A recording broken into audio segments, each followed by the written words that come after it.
ओम भगवते वासुदेवाय। ओम नमो भगवते वासुदेवाय। ओम नमो भगवते वासुदेवाय। मम ज्ञानतिमिरन्दस्य ज्ञानाञ्जनशलाकया चक्षुरुन्मीलितं येन तस्मै श्रीगुरवे नमः। श्रीचैतन्यमनोभीष्टं स्थापितं येन भूतले स्वयं रूपः कदा मह्यं ददाति स्वपदान्तिकं वन्देऽहं गुरो श्रीयुतपदकमलं श्रीगुरुन् वैष्णवांश श्रीरूपं चापि सहगना रघुनाथं वितं तं सजीवं साधितं साधुतं परिजनसहितं कृष्ण चैतन्य देवं श्री राधा कृष्ण पादान सहगना ललिता श्री विशाखावतां जय कृष्ण करुणा सिंधु दीनबंधु जगतपते गोपेश गोपिका कांता राधा कांता नंदन तप्त कांचन गौरांगी राधे वृंदावनेश्वरी वृषभानुसुते देवी प्रणमामि हरिप्रिये पंचाकल्पतरुभ्यश्च कृपा सिन्धुभ्यश्च पतितानां पावनेभ्यो वैष्णवेभ्यो नमः। जय श्री कृष्ण चैतन्य प्रभु नित्यानंद श्री अद्वैत गदाधर शिवासादि गौरभक्तवृंद। हरे Krishna Krishna Krishna Hare Hare Hare Ram Ram Ram Hare Hare. Hare Krishna, welcome to this discussion of Bhagavad Gita as it is. Right now we are in chapter 6, Dhyana Yoga. Um, and we are right now, we will be completing sloka number 9 and go to the next shloka, which is sloka number 10. Um, in shloka number 9, we talked about Yoga Ruda and Yoga Rucha stage.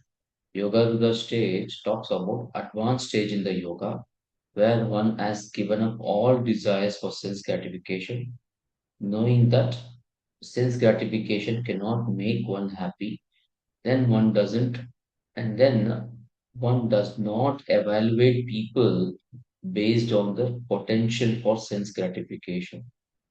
This gives the equal vision. Such a person is advanced and can move forward in renunciation. So, the dealings of a person with respect to others is based on Krishna consciousness, not based on sense gratification or potential for sense gratification. That is Yoga Ruda stage. With this note, let us go to the next shloka, which is shloka number 10. योगी युञ्जित सततम् आत्मानं रहसि स्थिता एकाकी यत चित्तात्मा निराशे अपरिग्रह. A transcendentalist should always engage his body, mind, and self in relationship with Supreme. He should live alone in a secluded place and should always carefully control his mind. He should be free from desires and feelings of possessiveness. The yogi thus remains externally secluded and internally he is concentrated. Even in secluded place, a group of people can gather and they can keep chit chatting and lose concentration. So here in this specific case, ekaki means alone, and rahasi means in a secluded place. These words are significant. Yogi goes to secluded place to remain concentrated in self-realization. This is the start of practicing Ashtanga Yoga. In the purport, Srila Prabhupada is mentioning here, thus the impersonalist and the meditator are also indirectly Krishna conscious. How is this? How is this that a meditator is also indirectly Krishna conscious? Srila Prabhupada explains that impersonalist meditates on Brahman. Meditator meditates on Paramatma. This way, they are indirectly Krishna conscious. Direct Krishna conscious activity is easier and a fruitful process. And direct Krishna conscious process will give greater joy and will help us make swifter spiritual advancement. The point is that meditator and the impersonalists are also Krishna conscious, but in an indirect way. Srila Prabhupada, in the purport, is referring to a quote from Nectar of Devotion. This is to show how a devotee practices the renunciation. अनासक्तस्य विषयान् यथान उपयुज्यतः निर्बन्ध कृष्ण सम्बन्धे युक्त वैराग्यमुच्यते प्रपञ्चिकतया बुद्धया हरिसम्बन्धि वसुना मुमुक्षुभिः परित्यागो vairagyam falgu katyate. When one is not attached to anything, but at the same time accepts everything in relation to Krishna, one is rightly situated above possessiveness. On the other hand, one who rejects everything without knowledge of its relation to Krishna is not as complete in renunciation. This is from Bhakti Rasamrita Sindhu 1.2.255 and 25 and 256. So Srila Prabhupada is making the point that devotee is a perfect yogi. How he practices all these things naturally, that makes him a perfect yogi. Devotee brings everything in service of Krishna. So that is the point which Srila Prabhupada is making. Let's go to the point.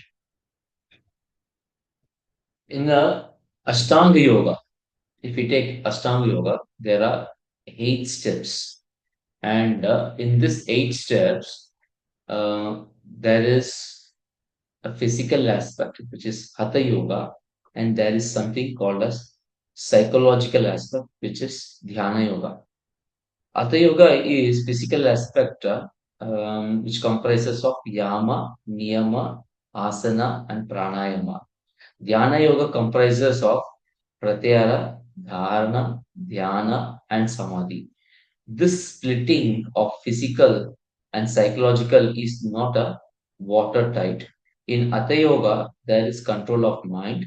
In Dhyana Yoga, there is regulation of physical body movements.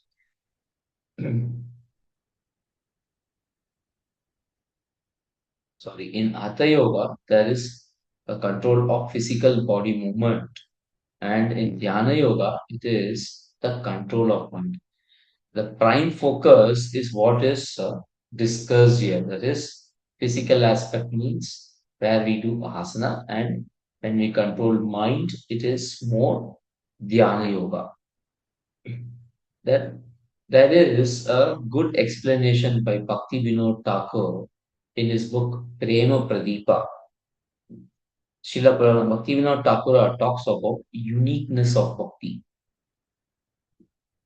Prema Padipa presents bhakti as a natural and complete path to divine love of Sri Krishna. Srila Bhaktivinoda Thakur explains that prema does not arise from discipline alone or from mechanical spiritual effort. It arises from sincere surrender and loving service to Krishna. If you read the book, we'll find repeatedly it emphasizes that devotion is not dependent on any external qualification. Bhakti stands on its own strength and leads the soul directly towards transformation of the heart. The point is that bhakti is not dependent on Hatha Yoga or Dhyana Yoga. So in Bhagavad Gita 6.10, in 6.10, there is a description of Ashtanga Yogi who lives a life of regulation, controls his mind and senses, and remains steady inwardly. Such discipline comes from a clear value. It reduces, that means there is no value for distraction, and there is more value for cultivating focus. When these qualities are used to support the remembrance of Krishna, they can very well uh, harmonize with bhakti and assist in devotional service.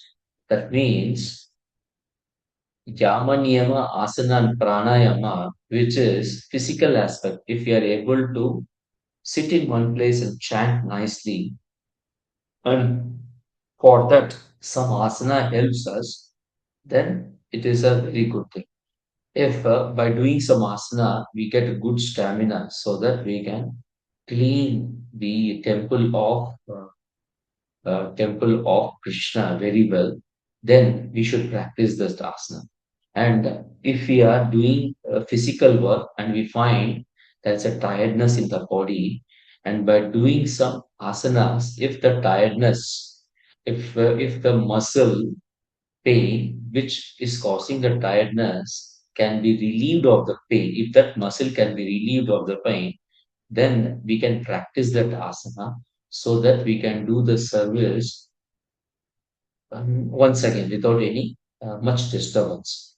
So, Hatha Yoga and Dhyana Yoga can help us in bhakti, but bhakti remains independent of one another. Now, Prema Padipa, however, makes a clear distinction. Ashtanga Yoga is a supportive, but it is not essential. It cannot independently produce love of God. That means Yama, Niyama, Asana, and Pranayama or Pratyahara, Dharana, Dhyana, Samadhi, they cannot independently produce love of God. Bhakti does not depend on mastery of posture or breath control or withdrawal of senses. It begins directly with hearing and chanting and remembering the Lord. Thus, Ashtanga Yoga may accompany bhakti, but it does not define it. Bhakti itself purifies the art and fixes the mind on Krishna. So it is the love, not the technique, which is the final aim of the yogi who is described or the bhakti yogi. A devotee, therefore, should primarily practice only bhakti. Bhakti is the core discipline. Yoga may be taken as a secondary activity. Its role is limited. It may help us support bodily health, digestion, stamina. These things help in rendering steady and uninterrupted service to Krishna. But yoga is not essential. Every devotee need not practice yoga. In the present age, yoga is widely accepted for health and fitness. Srila Prabhupada explained that authentic yoga has a very different meaning. Real yoga requires renunciation. It demands control of the senses. It often implies a secluded life, such as living in forest. Only then can one become a true yogi. If a person lives in the city, pursues sense gratification, and simultaneously claims to practice yoga, that practice does not align with the classical definition of the yoga. So Srila Prabhupada was critical of this dilution. Many who are called yogis are actually yoga instructors. Many practice or teach yoga only for physical well-being. Yoga then becomes reduced to bodily postures or asanas. Success in yoga is measured by flexibility, endurance, or mastery of difficult poses. This creates competition. It becomes a display of physical ability. Such an approach to yoga misses the real purpose of yoga. Yoga was never meant to be physical sport or a achievement of a body shape or whatever it is, or bodily things. So for this reason, Srila Prabhupada strongly objected to presenting yoga merely as an exercise. He saw this as a misrepresentation. Srila Prabhupada called it as a misrepresentation. It is a misappropriation of the yogic process. Just telling that yoga is for fitness is a misappropriation of yogic process. At the same time, the growing popularity of yoga is something which we should understand. So instead of rejecting completely the yoga, the so-called yoga, it should be elevated, it should be connected to a higher and deeper goal. People attracted to yoga should be interested to chanting the holy names of the Lord. They should be introduced to Hare Krishna Mahamantra. The holy name and Krishna Prasadam are independent of yoga. They do not depend on yoga or any other practice. Anyone can be given holy name. Anyone can honor Krishna Prasada. Yoga may serve as a bridge, but Krishna consciousness must remain the destination. The real intention of why we are introducing a specific person to yoga should be very clear. The aim is Krishna consciousness, not bodily health. Yoga should never obstruct the presentation of core devotional principles. These include the four regulative principles: a disciplined sadhana, chanting 16 rounds daily, regularly reading Srila Prabhupada's books. Devotees who teach yoga must remain cautious about this. Their priority should be spreading Krishna consciousness, not earning money through yoga. When we earn money through yoga, then the fundamental objective why we took up this endeavor of teaching yoga, which is to introduce people to Krishna consciousness, gets diluted. So, therefore, this entire attitude or entire passage or the bridge that yoga is a means to take people to Krishna consciousness requires discernment. Some people may lose interest if we emphasize devotional standard. The devotee teacher must act judicially. The ultimate purpose is to fulfill the desire of Sri Chaitanya Mahaprabhu. His mission is the worldwide spread of Krishna consciousness, not worldwide spread of physical culture of yoga. Yoga may attract people to attend classes. That attraction should be used widely. However, participants should be informed about the real goal of Krishna consciousness.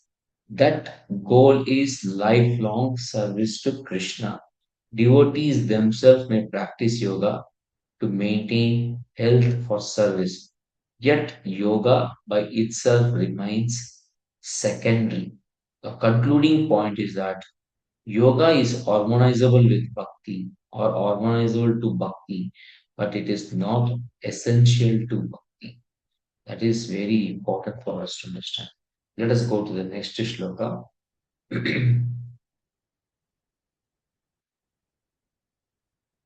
शुचौ देशे प्रतिस्थाप्य स्थिरम् आसनम् आसिना स्थिरम् आसनम् आत्मना नाति उचरितं नाति नीचं चैलाग्न्य कुशोत्तरं तत्रैकाग्रं मनः कृत्वा यतच्चितेन्द्रियक्रिया उपविश्यासने युञ्जत् योगम् Atma Vishuddhaya. To practice yoga, one should go to secluded place and should lay kushagrash on the ground and then cover it with deer skin and a soft cloth. The seat should be neither too high nor too low, should be situated in a sacred place. The yogi should sit on it very firmly and practice yoga to purify the heart by controlling his mind, senses, and activities and fixing the mind on one point. One of the main purposes of using tiger skin or deer skin is that it keeps snakes away. One of the principles of yoga is ahimsa. So, how are we getting these animal skins? Will we kill them? No. When these animals die naturally, Their skin is taken from them and is utilized in this way. Srila Prabhupada also mentioned that people can eat meat. Only thing is that people should wait for the animal to die naturally and then they can take the meat from these animals. Killing an animal for skin or for meat is detrimental to one's spiritual practice. Now, if you see the line, Upa Upavishyasane Yunja Yogam Atma Vishuddhaya.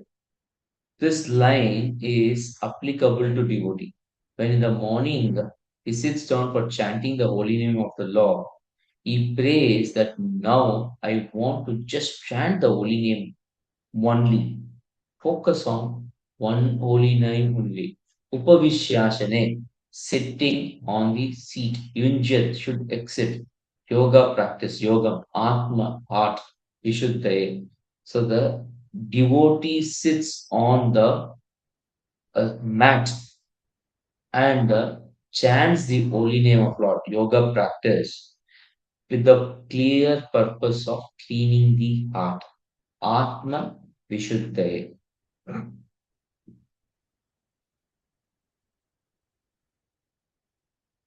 So focus on holy name. That is a very, very important. Now, tatraikagam manakrutva yatat chittendriya kriya.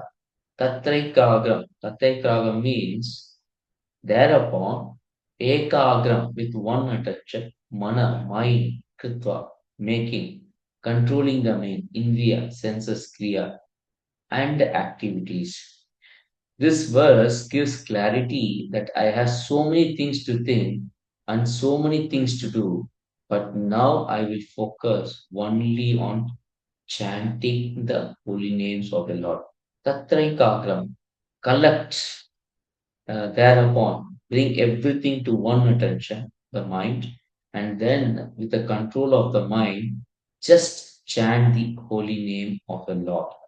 I just want to fix the mind on Krishna. Tatraikagram manakatva. With this focus, I chant the holy name of Lord. This chanting I am doing only for one purpose, which is Yogam Atma Vishuddhaye. So I collect my mind, sit in one place, control my senses and activities, and I sit in a place and chant the holy name of Lord with the purpose of cleaning the heart. The sixth chapter of Bhagavad Gita talks about sadhana for Ashtanga Yoga. However, the principle is applicable to all parts of the yoga. It is this chapter only which offers maximum guidelines for practice of our sadhana. Chapter 9 talks about Raja Vidya, which is about the glory of the bhakti. Chapter 12 talks about glories of devotees. Every chapter of Bhagavad Gita gives some hints about how devotees act and the glories of devotees and so on.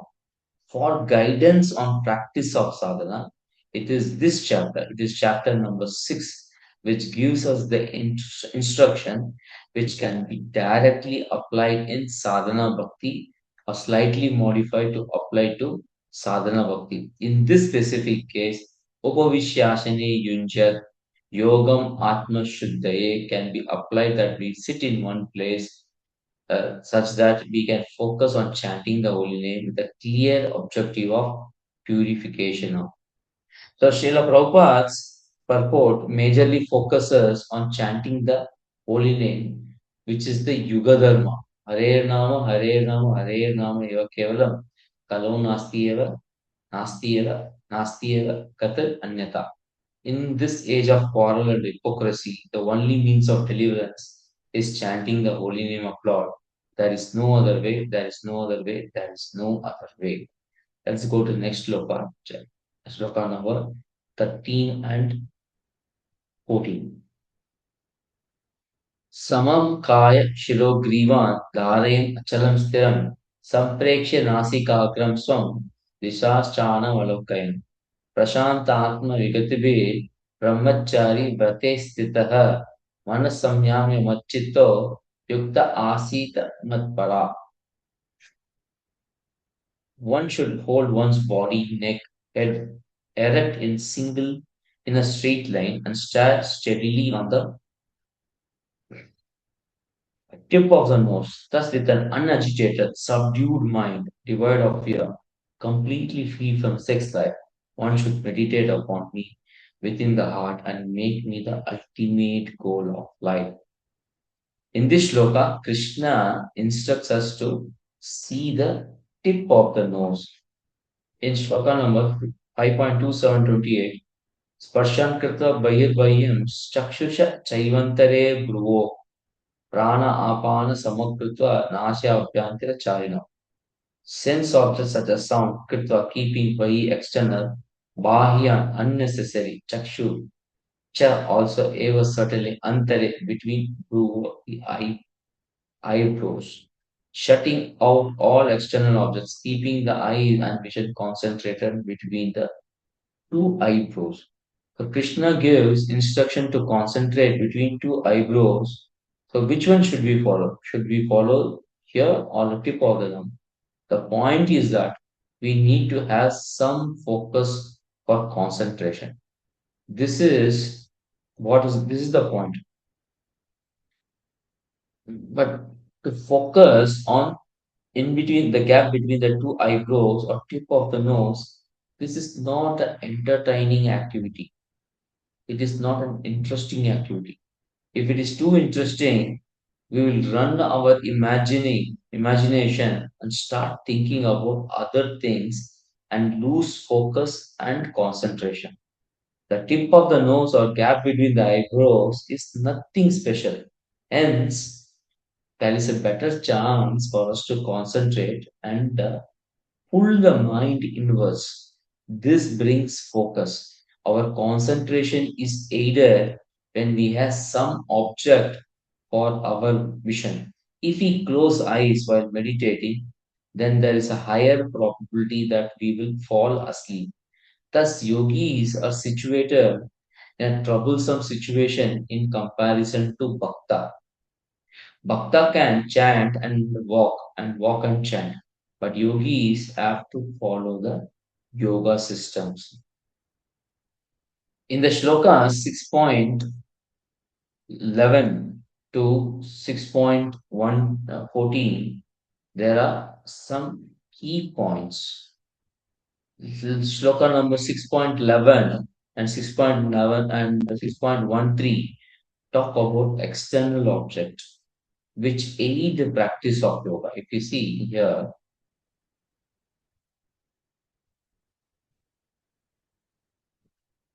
शुचोदेशे प्रतिस्थाप्य स्थिरम् आसनम् आत्मनः नाति उचरितं नाति नीचं शैलांगिन कुशोत्तरम्.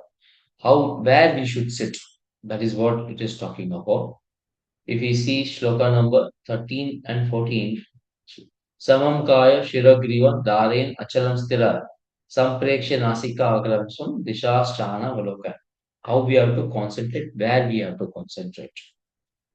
This is what is 6.11 and 13 talk about. And 6.12 and 6.14 talks about internal objects which aid in purification. So the previous 6.12, we sit in one place with clear focus on executing the yoga, controlling the mind, controlling the senses. We sit in one place, practice yoga with the core purpose of purifying the heart. In this shloka, Prashantatma Vigatabe Brahmachari Vrate Stitaha Manasamyamya Machito Yukta Asita Matpala.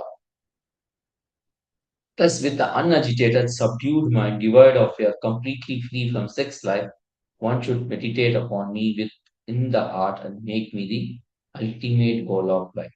Fundamentally, we see that there are so many problems to go to forest and practice yoga. In Kali Yuga, we have shortage of forest. There is shortage of peaceful places in forest. Other than animals, there are many dacoits, terrorists, lawbreakers who take refuge of forest cover. Therefore, uh, There is also shortage of people who want to go to forest. These are all just physical and external aspect why people do not want to go to forest. When we consider the internal aspect, it is much more difficult. In the internal aspect, brahmacharya is very, very important. Now, if we see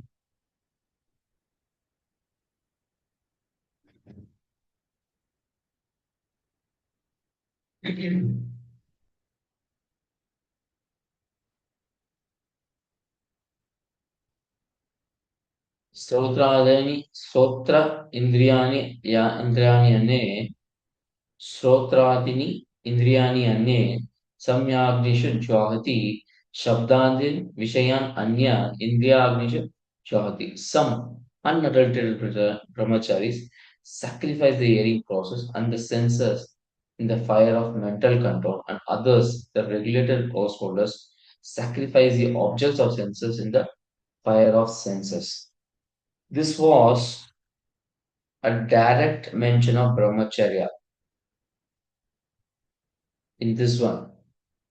In this one, there is indirect mention, whereas in 6.13 and 14, there is a direct mention of practicing the brahmacharya. Now,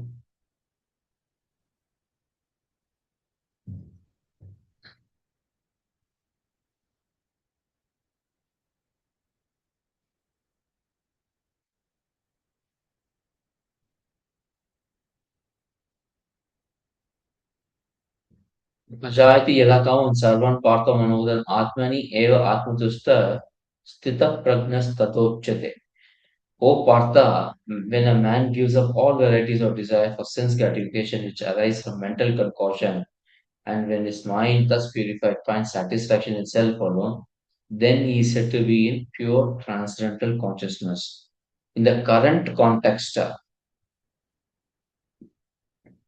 we see, okay, in overall, if we see right from second chapter till now, the main focus has been uh, control of senses, control of sense gratification, control of focus on sense gratification. In the current context, that is 6.13 and 6.14, when the yogi goes to forest to practice yogasana, he does not go with a female disciple or his wife. There is no mixing of sexes. There has to be brahmacharya. The word brahmacharya has two aspects. One is a technical aspect, and the other one is a generic aspect. The technical meaning is associated with brahmacharis. This is the specific ashrama referring to males who are not getting married and they are fixed in the pursuit of Brahman. Srila Prabhupada will refer that simply being bachelor is not brahmachari, it's not being brahmachari. Those who are unmarried, the males, they don't automatically become brahmacharis. One should be in living in a brahmachari ashrama.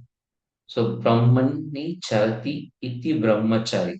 Brahmachari is a person who is trying to live to understand Brahman, the spiritual reality. Technically, it is referring to males who are not getting married and who are focusing only on spiritual truth. In generic sense, anybody who is trying to live in Brahman, who is trying to pursue towards spiritual reality, that person is a brahmachari. So this includes householders and females also. Thus, a person living in pursuit of Brahman is also brahmachari. In this context, Krishna is using the word brahmacharya in the technical sense. This is referring to a person who gives up sexual intelligence and focuses on spiritual reality. One should hold one's body, neck, and head erect in a straight line and stare steadily at the tip of the nose. Thus, with an unagitated, subdued mind, devoid of fear, completely free from sex life. One should meditate upon me within the heart and make me the ultimate goal of life. This makes the practice of yoga very difficult, whereas in bhakti, anything can be brought in service of Krishna, and therefore even sexual desires can be doubted to serve Krishna. Thus, bhakti is superior than a practice of any of the yogas. So we'll stop here. We'll continue discussing the same shloka in our next class also. Thank you very much. Chankalpatarvyascha, Krapasindhuvayavcha, Patitanam Pavanebhyo, Vaishnavebhyo Namo Namaha. ग्रंथराज Bhagavad Gita की जय, जगत गुरु श्रील प्रभुपाद की जय, गौर प्रेमानंदे, हरि हरि बोल, हरि हरे कृष्ण।